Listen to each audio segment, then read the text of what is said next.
Yeah, so in today's lesson, we want to learn about integration.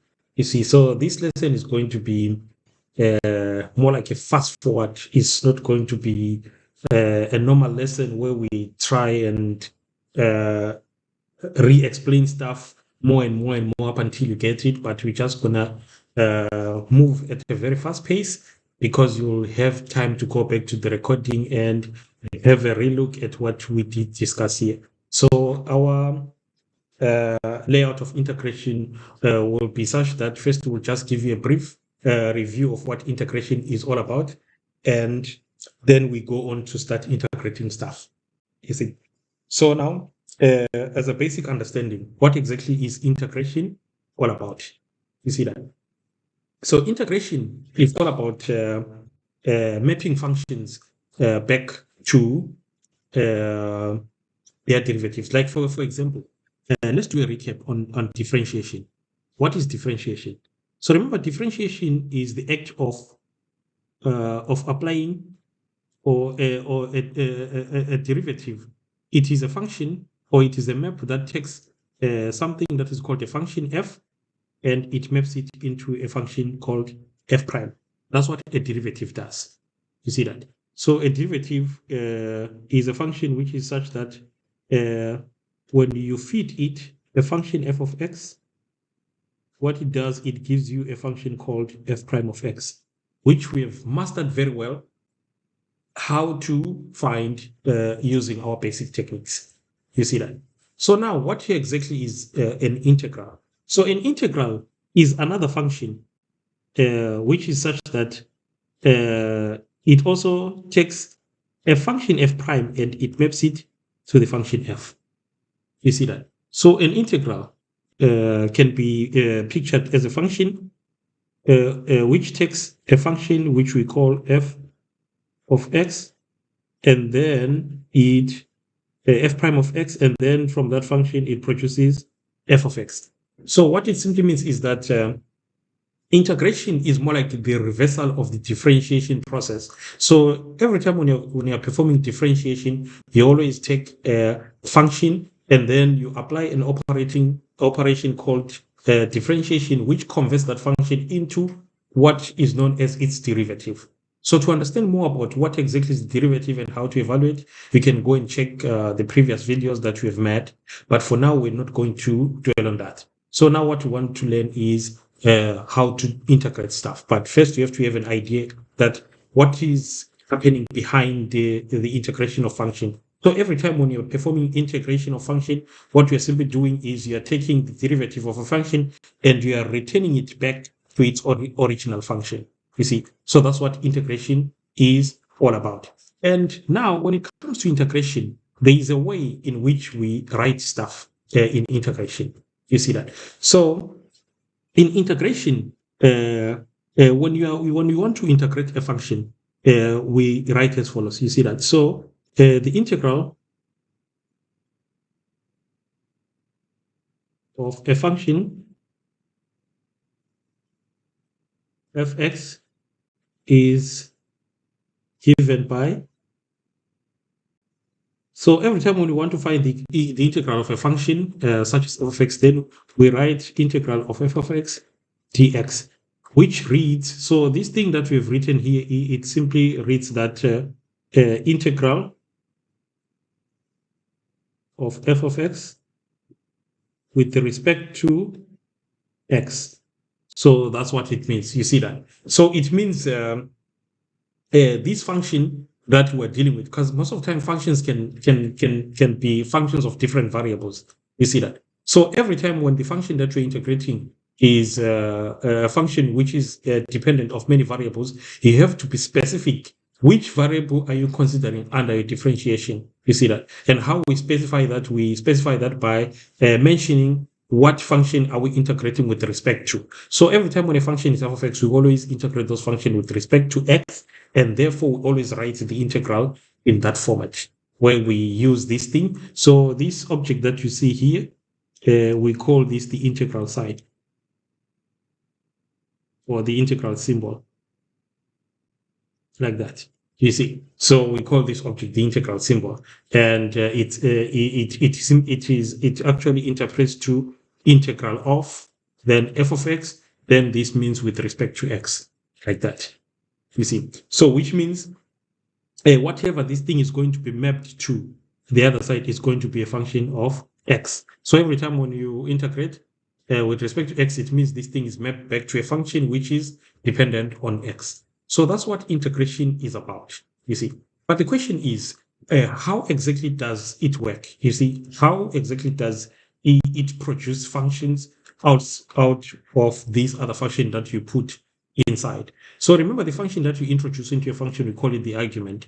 So most of the time, functions that you introduce to the integral, we don't usually refer to them as derivatives, though they are actually derivatives. And then the functions that we obtain out of an integral process, such as g of x, we refer to them as antiderivatives. You see that? Because we always picture functions as these ones as representations of derivatives of certain functions. You see that? So which means when you differentiate them, they go back to what was normally there. So the function that we started with before, we differentiated to get a derivative, we call it the antiderivative. You see? So these are things that you should know when it comes basically as a foundation of integration. Now that we have all this basic knowledge, now it's time to learn how to actually do the integration process itself. So in order for us to master the art of integration, what we're going to do is we're going to apply the binning method. That is, we're going to look at different categories or types of functions one at a time. Once we have learned how to deal with one category, we're going to move on to the next like that, up until we're done with all the different types of functions that we have to learn in accordance with your syllabus. You see. Okay, so now what is the first type of functions that we are going to look at in our integration? So when it comes to integration, the first function that we're going to look at is how to integrate functions of this form. How to integrate a function which are of this form. How does one integrate a function of that form? So every time when you're given a function of this sort, like that, then, or actually to generate or how to integrate functions of the form f of x is equals to sigma a x to n, like that, for n. So that is, we want to look at functions which are like this, for example. So what we want to learn is how can one integrate functions like f of x equals to 3x to minus 4 plus 7x cubed, or maybe g of x is equals to cube root of 5x plus 13x to minus half. So when we say functions of this sort, that's actually what you were talking about. That is functions whose term, they almost have the structure of polynomials, but they are not polynomials themselves. You see that? But this thing, it categorizes all functions that are polynomials and those that have the structure of polynomial functions. You see? So that's what we want to learn right now. But if you're given things or functions like these ones, how do we deal with them? So every time when it comes to the integration of functions of this kind of structure, there is a rule that we apply.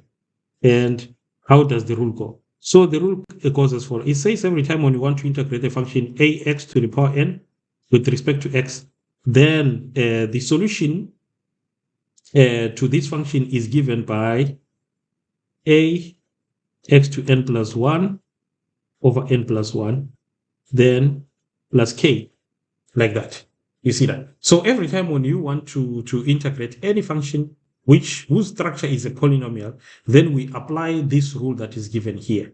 You see that? So this rule, it's not a rule where you have to spend time trying to memorize it, but it encodes the steps that one has to apply every time when you want to find what we call this, the integral of a function whose structure is polynomial, like the ones that we have here. You see that? But now, what are the steps that are involved whenever you're integrating? So every time when you're trying to integrate a function which is this kind of structure that we see here. This is how you go about it. So the first thing that you do is you take the power n, this one. So your step number one is you take the power and increase it by 1.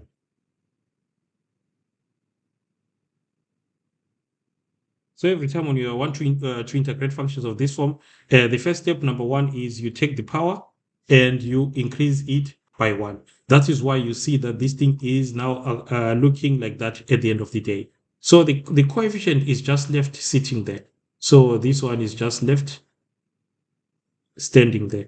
So you don't do anything to it, you just leave it standing there like that. But the first thing is you first have to check the function that you have there, and then that function that you have there, you take the power that you have there, then you increase that power by 1. So if there are many terms, you're gonna do that for many and many terms as possible.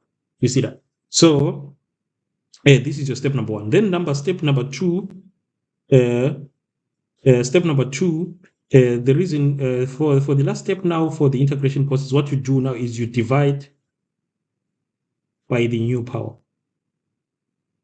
So once you have added increased that power that was there by 1, now what you do is you take the overall function and you divide it by the new power. That is why you see now that there is this part that is now sitting there. So step number 1 goes that direction, while step number 2 goes in that direction like that. So this is how this process works. Every time when you are performing integration, then you should always know that functions that are polynomials are integrated by following these strategies. Increase first the power by 1 and then divide by the new power. Then that's it. But you see that now there is the addition of a k, which you see there. So this k, there is a physical meaning behind it. So what is the physical meaning behind this k that you see there? So this k that you see here, we refer to it as the integral constant. You see. So we refer to this k as the integral constant. But why do we add it? Why do we always have to add the integral constant every time when we perform an integration of a particular function? Then we have to add it. So to understand why we have to add that, let's look at the following illustration.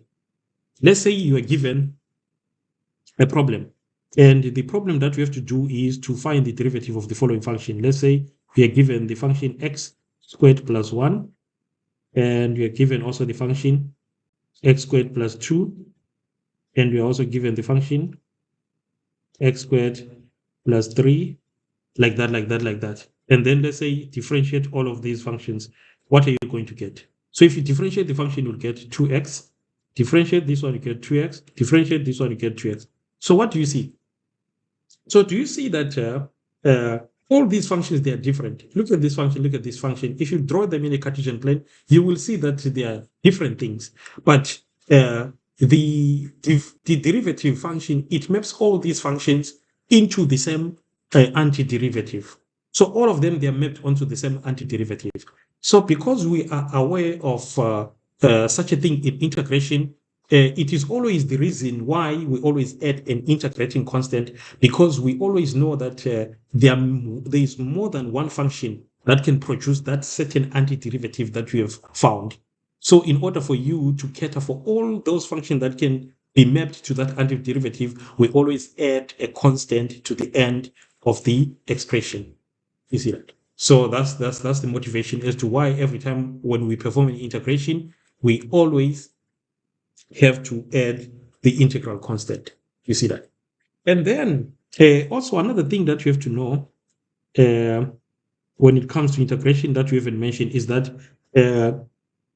integration also satisfies the following rule. If you have a sum of many functions, let's say maybe you want to find the integral of f1 of x plus f2 of x plus dot plus fn of x with respect to x, then this is just the same as saying finding the integral of f of 1 x with respect to x and adding to the integral of f of 2 of x with respect to x plus dot plus the integral of fn, the integral of fn x with respect to x, which means the integral of the sum is the sum of the integral.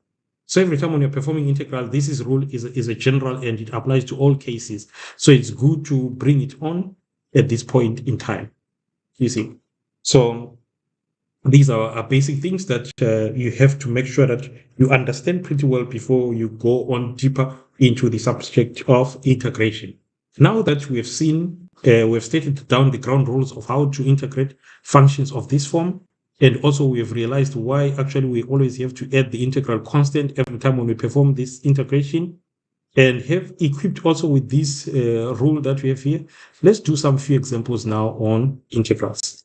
You see, let's look at a few examples. So some examples that one can get can be as follows. So you can be given the following examples. They will say, evaluate the integrals A can be given the integral of 4x cubed plus 7x minus 5 dx. Then B, you can be asked to evaluate the integral of cube root of x minus 3 over 2x dx. So you can be given these basic functions that you'll be asked to integrate them. So how do we find the integral of such functions? So let's start with A. So what is the integral of 4x cubed plus 7x to minus 5 dx? So every time when you have a function like this one and you want to perform an integral of this function, this is how you go about it. So remember, the integral of a sum of things can be written as a sum of the integral, which is 4x cubed dx plus the integral of 7x to minus 5 dx. But most of the time, you don't have to necessarily do this. But it's always good to know that if you have many functions, you can integrate them one at a time, like that, you see. So what we're going to do now is we're going to start integrating all these functions. So when we integrate the first function, what is the logic? So first thing, you take the power that is there and you increase it by 1. So the 4 will always stay as 4 waiting, while if we take x and increase the power of x by 1. And when we increase the power of x by 1, what we're going to get is we're going to get 4. And then after that, we take the final solution and divide it by 4. And then we move on to the next expression. So we keep 7 sitting there. And then we take the power of x, we increase it by 1. So we add 1 to that, we get minus 4. And then we divide by minus 4. So I've already plugged in the negative there. Then you add your constant k. So this constant, you can use any suitable letter. It doesn't have necessarily to be k. Some books use c, some books use a, some books use many different symbols for that constant. So you don't have to be strict on using the symbol k. You see that you can use any suitable symbol. Then B, I'm not going to simplify that, but you can simplify it. Then B, again, want to find the integral of this. So we know that this guy that we have here can be written as x to the power at that, then minus, and this here can be written as 3 over 2x2 minus 1 dx. And what do we get when we simplify? So we take 1/3, you add 1 to 1/3, and what do you get? So if you add 1 to 1/3, you get 4/3. Then you divide by the new power. So when you divide, you get 3/4. Then you take the new power, add 1 to it. You see that? Okay, sorry. I put a problem that actually cannot be solved. So let me fix that. Because that problem for now, it's a special problem which we have to talk about it separately from what we are doing now. So let me just say minus 2 here, so that here, let me say plus 2 anyway, to avoid. So let's say it was 1 over 3x squared, so that here, now it becomes to minus 2. So when it's minus 2 now, I'm going to add 1, I'm going to get x2. So I'm going to get minus 3 over 2. Then I'm going to x. Then I add 1, I get minus 1. Then I divide by the new power. The suffix that is going to be a plus. And then I get k, like that. So this is how you integrate functions of this form. The integration is done simple like that, you see. So these are one of the most simplest functions to integrate. So I won't do more and more examples on this one because I think most students, they don't usually struggle with these type of questions. They usually struggle with many other different types of integrations, but not specifically these ones. So it would be good to move on to the next category of functions. So now, next we want to learn how to integrate uh, a function or a linear function ax to the power b raised to the power n, like that, where this n just belongs to the set of rational numbers, like that. Now the question is, how to integrate functions like that? So here you have to pay attention here. Inside here, you must always have a linear.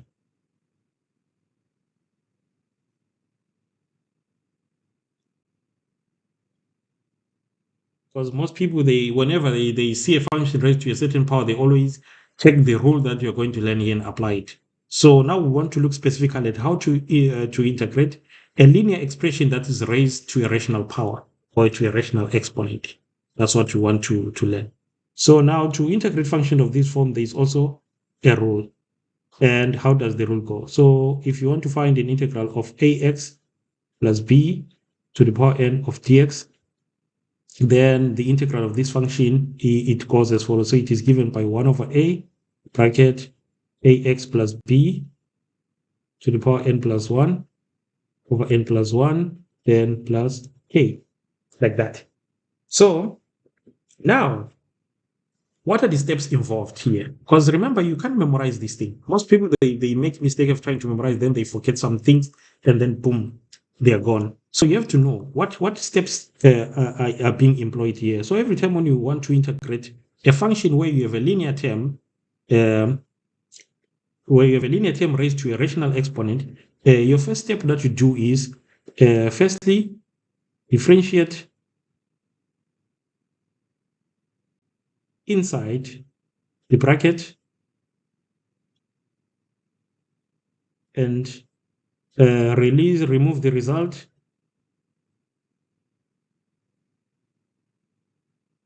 as a reciprocal.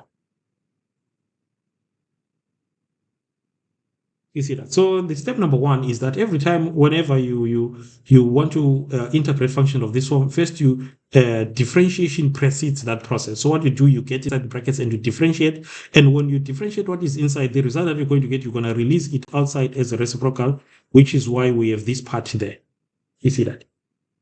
Then step number two, what happens? Then secondly,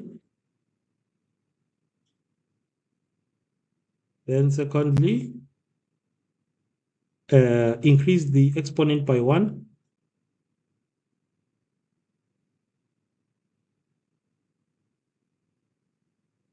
And multiply the previous result.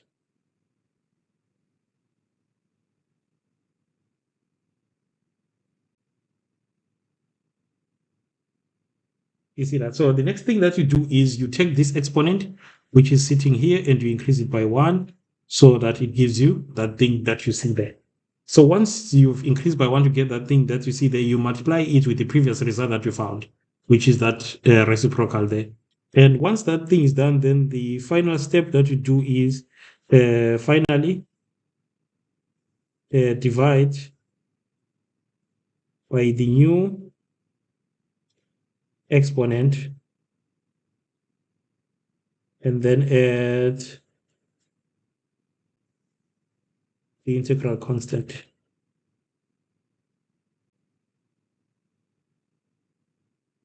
You see? So this is how you operate. So every time when you want to perform an integration, this is how you go about it. So you first integrate inside, check out the reciprocal. Once you have that, then you take the new exponent, increase by 1, whatever the result that you get, you multiply the previous, then divide by the new exponent, which is that. So this comes here. So step 3, step 2, step 1, like that. And then this also is part of step 3, where you add the integral constant as well. So this is how things operate at this stage. So every time when you want to integrate something like that, these are the steps. So let's practice this type of function and see how we apply this theory. So a typical question would be, let's first. So they will say evaluate at A, the integral of 1 minus 4x to the power 8 dx, then B, the integral of 1 over root of, let's say 50 root of 6x plus 1 dx, like that. So you can be given these type of integrals, and then they say evaluate them. So how do we evaluate these type of integrals? So to evaluate this type of integral, this is how we proceed. So this is how we proceed. So A, first we have to see that this thing does resemble exactly the expression that we have been dealing with. So I'll say let that integral be I.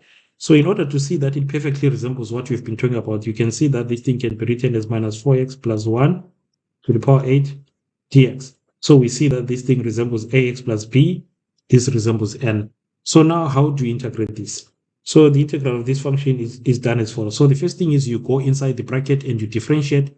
So when you differentiate 1, which is a constant, you get 0. And when you differentiate negative 4x, you get negative 4. So the negative 4 that you get, you take it out, but when it comes out as a reciprocal, so it will come out as a negative quarter.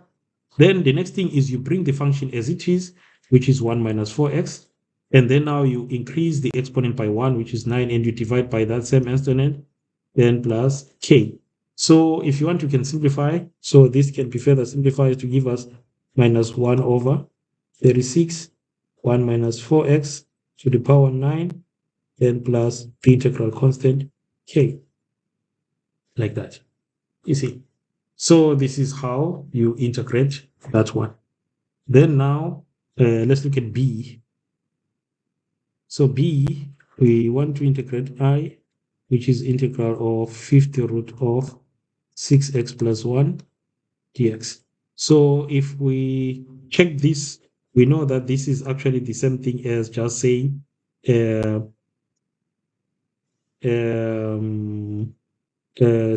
plus 1 to the power what? Because remember, what does 50 root stands for? So if you remember very well, you know that the 50 root of any x is just the same as saying x to the power 150. So this thing is x to the power 150. But now this thing is sitting at the denominator. So when it goes up, it's going to the power minus 150. So we're going to have minus 150, then dx. Then now we start the integral process. So what we get? So first we differentiate on the interior. Differentiating on the interior, we get 6, which we'll take out as 1 over 6. Then we take 6x plus 1. Then we take that power there and we increase it by 1. So when you add 1 to minus 1/5, so you will have 1 minus 1/5, which will give us 4/5. Then you divide by that same 4/5. Then you add k, like that. So next you can now simplify finally. And what we get when we simplify? So when you simplify, you will see that you get 5 over 24. 6x plus 1 to the power 4/5 plus k. So this is how you perform integration of functions which are of this form. A linear raised to a rational exponent. So every time when you have a linear raised to an exponent, this is how you go about it, you see. So this is how you go about it all the time. Every time when you have a linear raised to an exponent, that's how you go about it.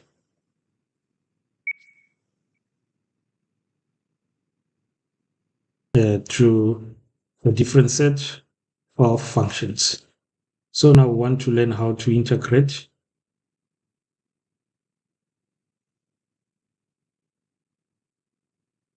e to ax plus b.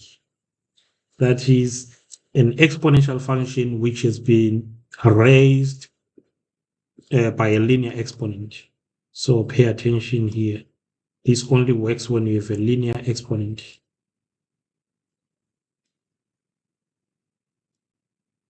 So sometimes you can be given a function like this one and they can be asked to integrate it. So how do you find the integral of an exponent that is raised to a linear power? So the rule for integrating things like that, it goes as follows. So if you want to find the integral of e to the power ax plus b with respect to x, then this proceeds as follows. So what you do is, first, the rule, it says this is just 1 over a e to ax plus b plus k. So there are two steps involved now in this process. So what is the first step, number one? So the step number one involved in this derivative, it goes as follows. So first, differentiate the exponent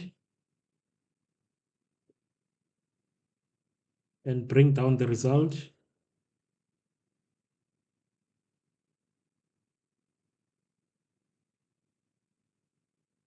as a reciprocal. You see that? So that's your step number one. Then step number two. Step number two, the next thing is you multiply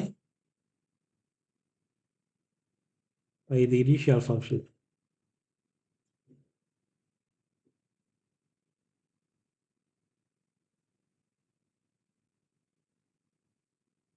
And add the integral constant.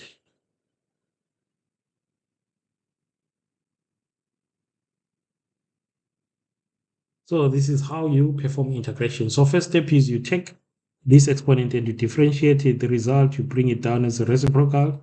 So that gives you step number one. Then your step number two is you carry this whole thing as it is and you drop it here as it is. Then this forms your step number two, like that. So this one is just a two-step process. So every time when you want to evaluate integrals of functions like that, this is how you proceed. So now let's practice this.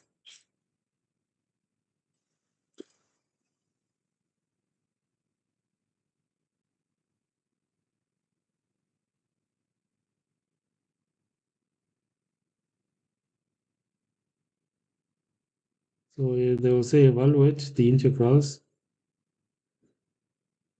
So we want to find the integral of e to negative 6x plus 5 dx. And actually, there isn't anything difficult that I can do to complicate these problems. So I think one example will be just enough to give a demonstration as to how to deal with these types of functions. So now let's see. So we'll say let I be the integral of e to minus 6x plus 5 dx. So when we check, we see immediately that this is an exponential raised by a linear. So what is your first step? Your first step is you take your whole power, differentiate it. So when you take that point, differentiate it, the result that you're going to get is minus 6. You bring it down as a reciprocal, so it becomes 1 minus 1 over 6. Then you multiply by the original function, which is minus 6 plus 5. Then you add the constant. So the integration of the exponent is one of the simplest integration that you can ever find. So it's just simple like that. You just have to know the steps. Differentiate, bring the reciprocal, put, so you don't add 1 to the exponent, because most people, they start adding 1 here. For the exponent, you don't add any 1. You just bring it as it is and multiply the previous result. And that's it. That completes the whole process of integration. You see that? So you don't have to complicate anything. So it just works like that and shall forever be like that. You don't have to try and make things complicated by trying out to do things that you haven't seen or been taught how it works. Then the last function that we're going to look at in our discussion today is integrating. So we want to learn how to integrate a function, a reciprocal, which is a linear denominator. You see, so we want to learn how do we integrate something like that.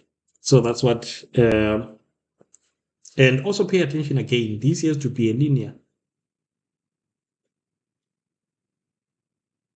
Because most people, when they see 1 over anything, they start applying these rules as if they are general. So this rule is specific for a reciprocal whose denominator is linear. So make sure that that sticks and you don't apply it when you just encounter 1 over a random function, then you generalize. No, it doesn't generalize, and it only applies only to this case. So what is the rule behind this one? So the rule behind this one is as well. So if you want to find the integral of 1 over ax plus b with respect to x, then this is given by 1 over a, then ln of ax plus b, then plus the integral constant. So I told you that you can use any letter, so now I'm using c, so that should not trouble you. So there are 2 steps involved. What is the step number 1? So in this integration, there are 2 steps. What is the first one? So first you differentiate in the denominator.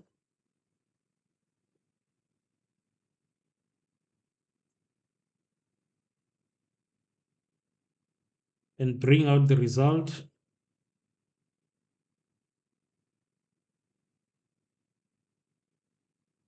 as a reciprocal. So that's your step number 2. Step number 1 first, sorry. Then step number 2, then multiply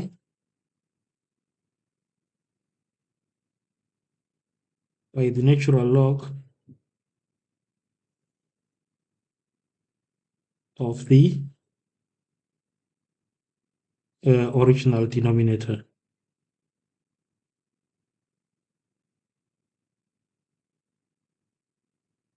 And add the integral constant.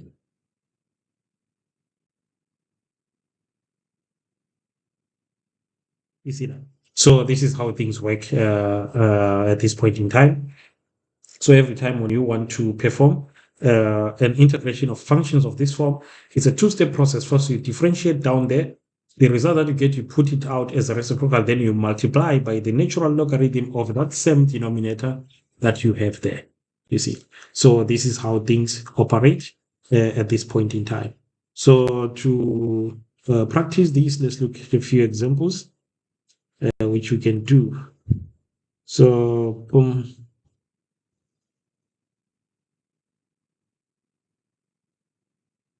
so they will say evaluate the following.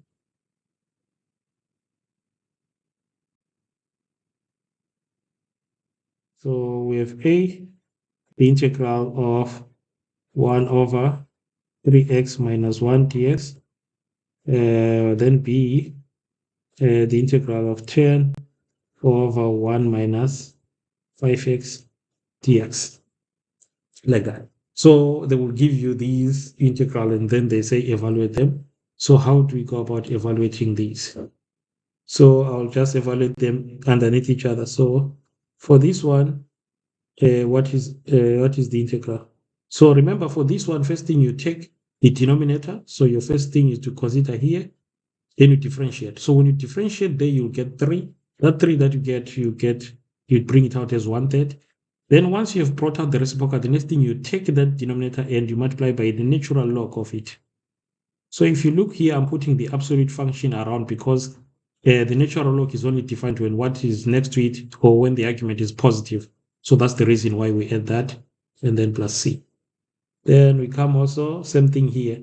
So that 10 which is here, you can pull it out if you want, but it's just waiting. So which means there is a 10 which is waiting, then I integrate. So first I differentiate down here.